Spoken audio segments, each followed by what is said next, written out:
y'all, it's Bridget Gutschall with Real Things Living. Today, my guest is Annie Fonte. She is the author of Keep Your Ass in the Saddle. And I love that title, and I wanted to learn more about her and why she decided to write that book. Can you say hi, Annie? Hi, everyone. Thanks so much, Bridget, for having me. I'm looking forward to our chat. Yes, it's really good. And I'm so glad that we got connected through Larry. I'm not sure how to pronounce his last name. It's a difficult name, but he is a really cool guy that you know. And Right. he thought you'd be a great guest. And then I learned about your book, Keep Your Ass in the Saddle. Can you tell us why or explain what prompted you to, I love that, by the way, because I think you grew up on a farm, why you decided to write about that subject? Well, the title is really a metaphor for me, and I use metaphors often in my life because it helps things become more relatable or more embraceable to me. And so what Keep Your Ass in the Saddle means for me is to stay home, stay present. Don't wander back to your past.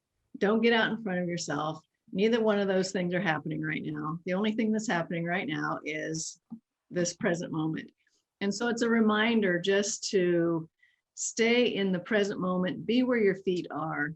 And I don't know whether you or any of our listeners have ridden a horse, but if one's rear end isn't in the saddle, the ride can be a little rough. Yes. And I find that to be the same in life. If we are off balance or we're out of alignment, then the ride gets a little rough. So it's just much more comfortable, and it makes more sense to me just to be right here, right now. I like that analogy. It made me think about when I did ride a horse when I was younger. It wasn't a very big horse, but it's still, I understand what you're saying. It's about balance. If you're not balanced and your posture's not proper, that's the right term, you've got to slip or you could fall off. Well, and the horse knows too. Yeah. And I think that's in real life. The universe knows if you don't have a good seat. And so it's going to toggle you around a little bit, and until you agree that it's better just to stay right here and be present, it'll bounce you around a little bit. So good analogy, I think. Yeah, the horse is in charge, or just like life, like you said, you just don't know what's going to happen, and you do get feedback from your life, right, in the universe, and you're getting, like with your analogy, feedback from the horse. And your subtitle mentions too that you changed your life because you experienced a fire and other kinds of things. So how long ago did this happen? All these bad things to you? Is it like last decade or? Yeah, so the subtitle is How a Farm, a Fire and Failure Led Me to Freedom. Right. And my home burned in 2007. And I moved into my new home that I built on the same site in 2009. During that same year, my dad died, or during that same very close period of time. This all happened at once. My dad died. The 12-year relationship that I was in was also going up in flames. And one of the companies I was a founder of was in a very complex and very expensive lawsuit with a big global company. And I always feel that regardless of the situation and your relationship with a parent, when they pass, it's a challenge to overcome some of that emotion that goes with it. Same thing in a relationship. Once again, regardless of the situation, that's always a kind of a rough navigation to get through the other side of those things. Lawsuits are certainly not for the lighthearted. No. And watching your house burn to the ground is not a comfortable experience either. So there was a lot of moving parts during the period. I'm just visualizing that and just the shock I'm sure you had. And obviously nobody was hurt, I'm assuming. I mean, it's bad enough you lost your property, but I'm assuming nobody was injured. No, we were given time to get out, and I gathered a few things. We didn't have much time, and I had horses at the time. I had 5 horses at the time, and I have a pretty big corral, so I got my little gator out and I put a bunch of food in the back of it, and I knew if they would just stay centered and close together that they would be okay. So they survived the fire as well, thank goodness. That's good.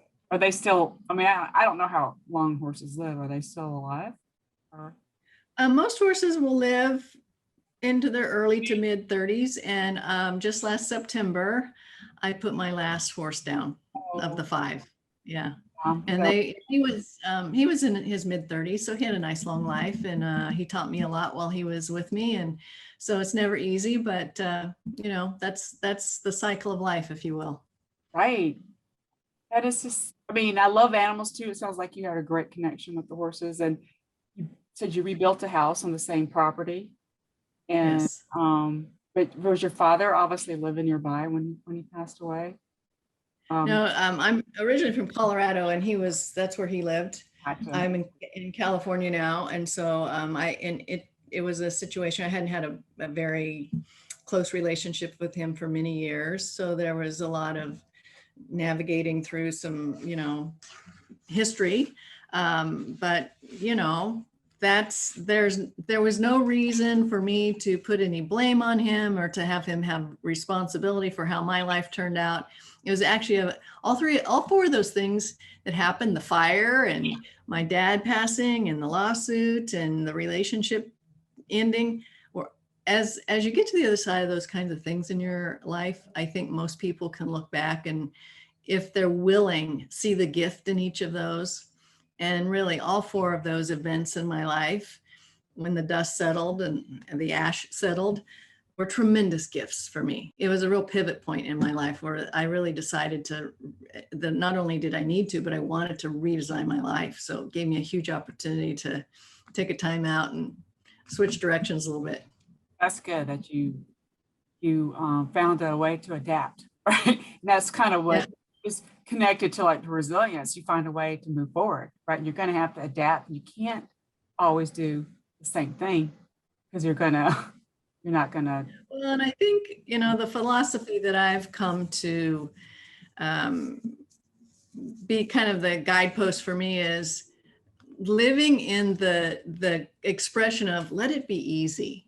I think, who was it? Staples, they had the easy button at one point in time. Is, oh, that was Yes. life really is, I believe, in my experience, and those were not the most traumatic things in life that a person could experience, but they add up. I've really come to know that it almost feels like it's the human condition where we like to make life a lot more complicated and more of a struggle than it really needs to be. And if we could just step out of that struggle and allow things to be easy, then they would be more easy. So that's kind of my little life philosophy. Let's let it be easier than we're making it here. And turning things into problems that really aren't, maybe. Is that what you're kind of Right, saying? right. And so I have a question. So did this happen to you in your 40s? All these things? I wasn't sure how. Yes. Yeah, that's my weird things happen. I should say weird, like life-changing things happened to me in my 40s, right? And so I'm loving my 50s. And I don't know why it seems to happen to women, or we just may acknowledge it more. Well, I think I've also, those kinds of things are so beautiful because they give such clarity to, at least they gave a lot of clarity to me, is that people, places, things, circumstances show up in our lives to really show us or to reveal to us where we aren't free.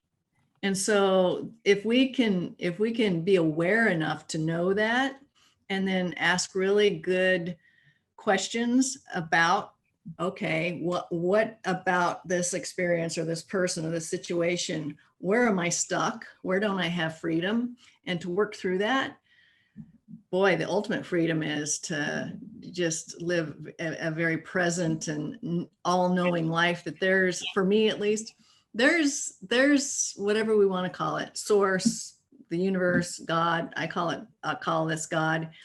There's this all-knowing divine intelligence that loves me so much and has this beautiful plan in place for me. If I can just quiet myself enough to look for the signs and hear the voice, and also trust, it's all going to work out just fine. And it does. And when you said the word freedom, by the way, I thought of George Michael for some reason, that song, Freedom. I liked that song when I was younger. Yeah. What you're also saying to me makes me think of the word hope. That's something that I looked at. That was like, I had that word on top of my in my family room. I wanted to see that word all the time because it to me it has a positive. It was a reminder, right? There is hope, and like you said, just to take a step back and be present, and then things will work out. I mean, you do have to put in some hard work sometimes. However, I like that the word freedom, and to me, I think of the word hope as well. Yeah, it's a beautiful word. Yeah, it's I don't know. Someone asked me that a couple of weeks ago. What was my favorite word? And hope just came out of my mouth, and it just helped me deal with the issues that I was dealing with. I just saw that word, you know, in the family room. Like, okay, if I'm like feeling like, man, I looked at that word and like it's going to be okay. And I'm sure we all have little trigger things. And I'm really kind of jealous that you live on a property, a farm. I think that is so cool too, because to me, that make me be more present, right? I think that Right. it's a great way to accommodate that into your life. Well, I grew up on a big farm, and from a very young age, both my brothers and I were working on the farm, driving tractors and trucks and whatever it took to do farming things. And the really blessed thing about that I'm so grateful for is you learn so much about life. You learn so much about the cycle of life and nature and seasons and harvest and the quiet time of the year and taking care of equipment and taking care of animals. And you see animals born and you see them die. So you get this wholesome experience of what life is really about and what it has to offer. I love it so much. And the property I live on now is not a farm by any stretch of the imagination, but for Southern California, it's quite large. I have about 7 acres. And I have my John Deere tractor and my John Deere grader. And so I still do those farm girl things. It's like you can take the girl off the farm, but you can't take the farm out of the girl. And I love it. It's such a natural way of living. And once again, it's a very free way to live. So I pinch myself every day that I get to still have a little bit of farm girl in me. I love that. I think that is so cool. Because I'm in totally in line with you about nature, how that is healing. I never heard the cycle of life being on a farm. I really like that as well. You have a lot Well, of knowledge. and I think, I do a lot of hiking, and about halfway through one of my hikes, there's this little stream. It's not a fully, going river, but it's a stream. And I look at that water, and regardless of what water runs into, what obstacle it runs into, it finds flow. It flows around it. Somehow it makes its way down the path without losing itself. It's still all the river, even though it's passing obstacles and challenges that might come its way.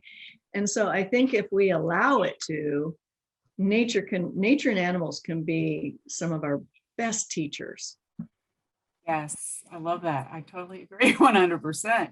And I never thought about that. Looking at the water and going over rocks, it's a flow. It makes it over it because it's just in line with the moment, right?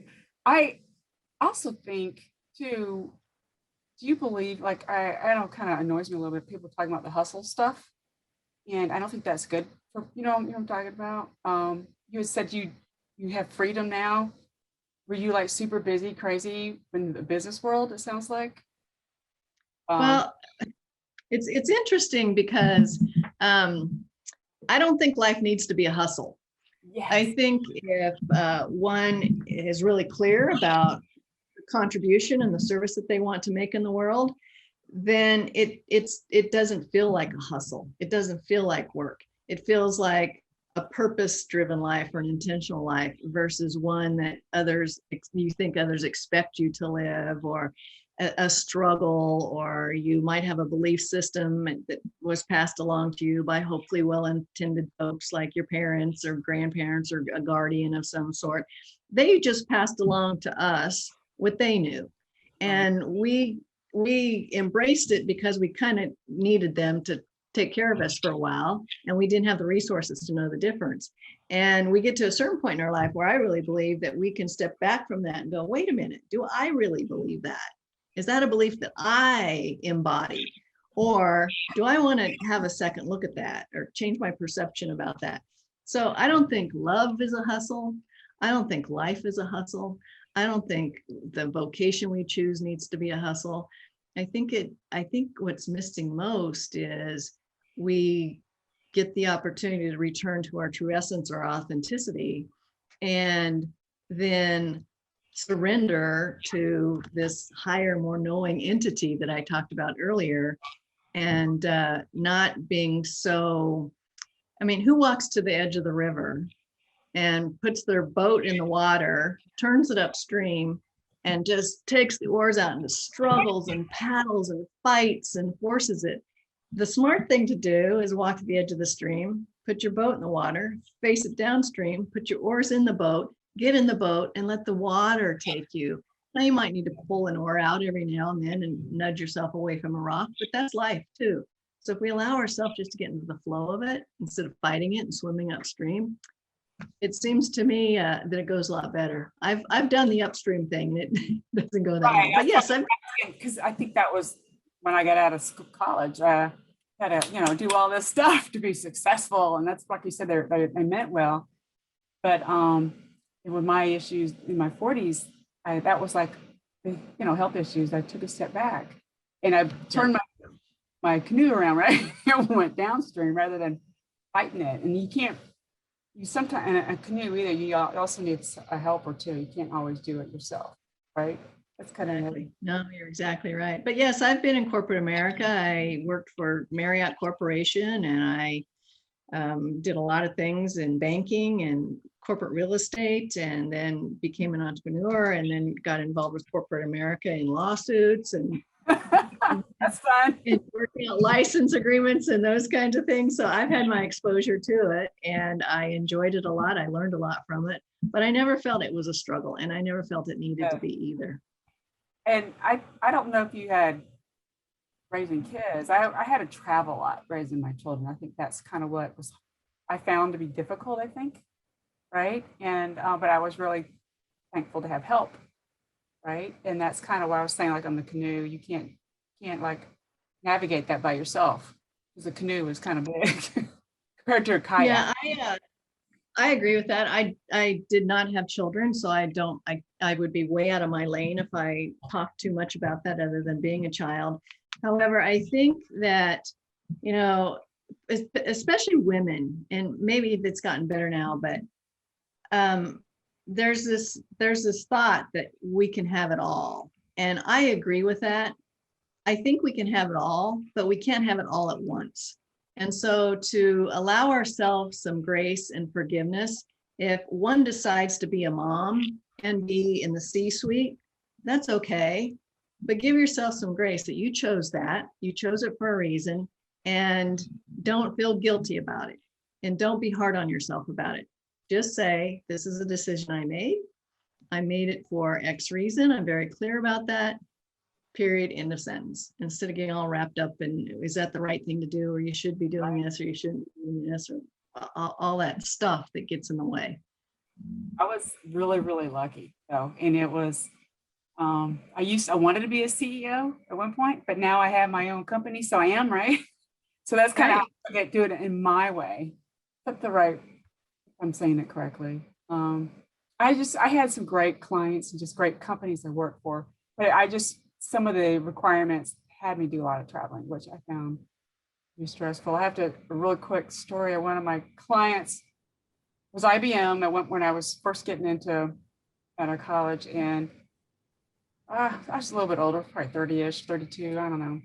But I didn't have someone to help me with my son because he wasn't in preschool yet. And so the women I was working with, they said, bring your son over. So I brought my son to IBM to a meeting. Now, to me, those women knew I needed that confidence booster. And that was just that's why you just don't know. And they were so helpful, and they were older than me, so they understood, I think, what I was dealing with. But right. And that's why you got to support everybody. Again, that was another example. We just don't judge people. And I was really lucky because I think I was always been very honest and what I was dealing with. I didn't hide it. Right.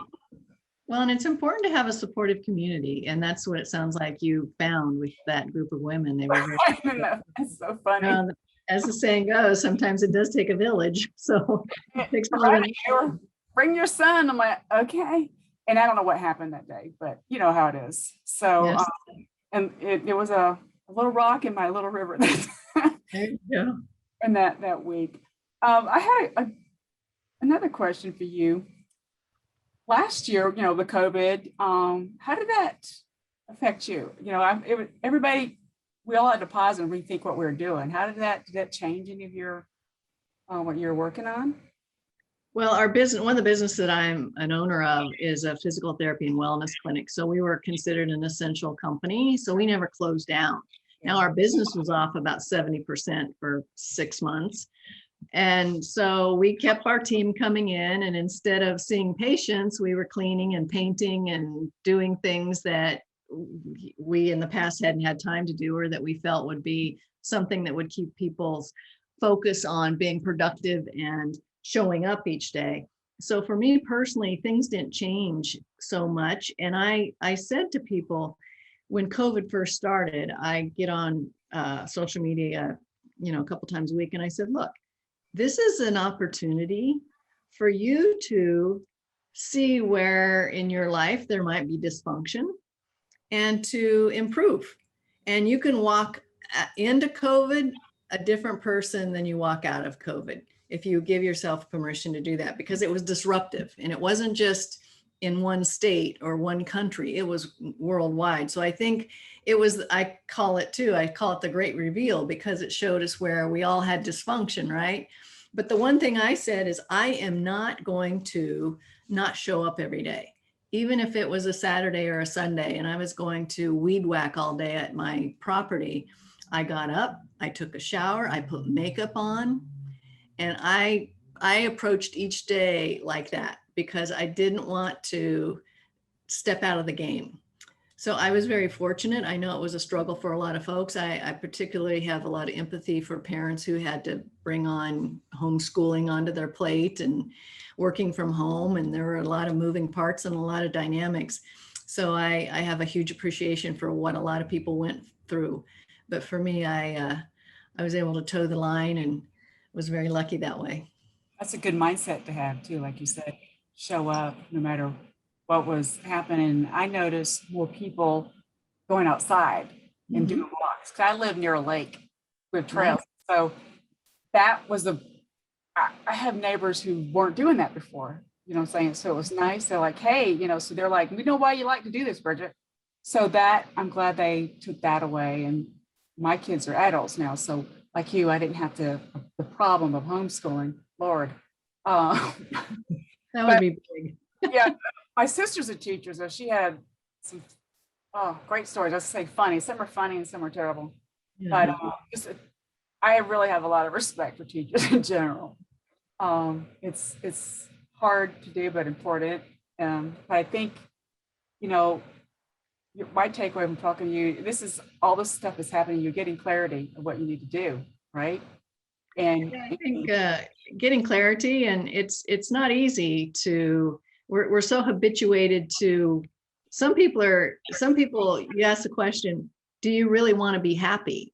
Because we get so comfortable with, quote, being unhappy, or we get so comfortable with struggling, that becomes what we know, and what there's no fear around that, because we know how to behave within that constraints and that construct of our life. And I really think that it's important for us to get that clarity. I want to be happy. What's that going to take? And then practice. We have to practice. Concert pianists aren't born. Great ballerinas aren't born. Great football players and basketball players, they're not born. They practice. Now, they might have some innate talents that help them along the way, but they put in a lot of time and energy and effort focused on that real clear vision they had for themselves. Oh, yeah, I like that. There's a book about that. It's like 10,000 hours or something. I can't remember. Yeah, I think that's true. 10,000 hours. Yeah. And yeah, you're right. You got to practice, and then your brain, becomes a habit. Yes. And then your brain is like your horse telling you to grass and saddle. Right. Yeah. And then, your brain develops, you get so used to being a certain way, you almost detruncate parts of it that have that perspective of positivity and inspiration and possibility. And so when we start focusing on that, it's that part of the brain starts to grow, and those neurotransmitters start to fire together. You know, like energy attracts like energy. And that also happens in our brain, because really at the end of the day, from a scientific standpoint, all of us are just a ball of molecules that are vibrating really, really fast. That's the only thing that's holding us together. Right. So, you know, there's a lot of quantum physics involved in this life we live every day too. Right. The stuff that we don't think about and we take for granted. That's another thing. I think we took a lot of things for granted. And I don't know. I really like what your story. You're talking a lot about physics and all that. Do you have a background in that? I don't. It's something I'm interested in. I really am interested in human nature, and I think studying the brain is interesting. I particularly got interested in it when it's about 7 or 8 years ago, when I would go out into the world and I saw so many young children being entertained with a cell phone or with an iPad or a tablet or something. And I thought that just can't be good over time for their little brains. And so I started doing research and reading a lot about it. And it's not a great thing for little brains like that to be overexposed to those sorts of things. So it's those parts of being human that I'm interested in. I study and dive in and dig around a little bit, just because I think it's useful to be informed. And it's like another tool in your toolbox when you're navigating through this thing called life. Yeah, I'm totally in agreement with you about the digital stuff.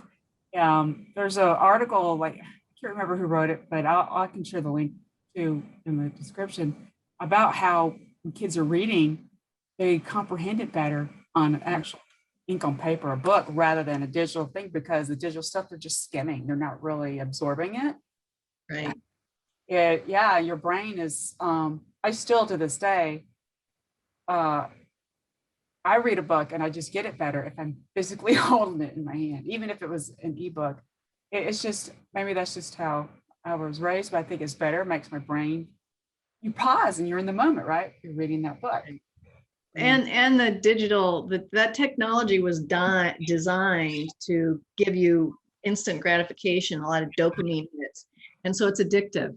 And the people who designed, Snapchat and Facebook and Instagram and TikTok, and I don't even know probably the half of what's out there.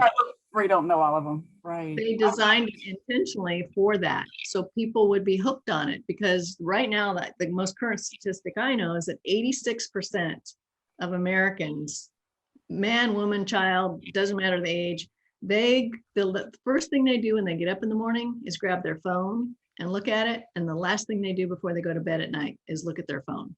Right. That's a huge percentage of people that are really plugged into this digital technology out there. Brain awake, especially you can't rest as well.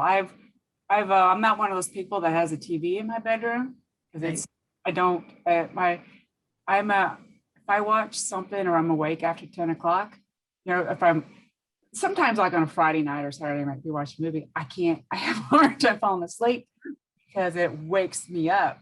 I don't watch it in my room, but I can understand how hard that would be. Yeah. And so my thing is, I like to read in the evening. That'll kind of calm you down. Well, and it's useful and I think healthy to have a morning ritual. Mm-hmm. And to have a turn down service. You do your own turn down service, where you put an hour before you want to go to bed, you go turn your sheets down, and you might spritz your pillow with some lavender mist and light a candle and really set the environment so it's conducive to you settling into deep sleep. Because sleep, if we don't get enough sleep, our life we won't live as long. Sleep is a very important part of our whole well-being. And I don't think a lot of people realize how important it is. It helps your body heal, your brain. Yes. Everything. Yes. Body. And that's what I've learned. I'm not a big, like I said, watch TV much, but I did a little bit, to be honest, during pandemic. I started doing that.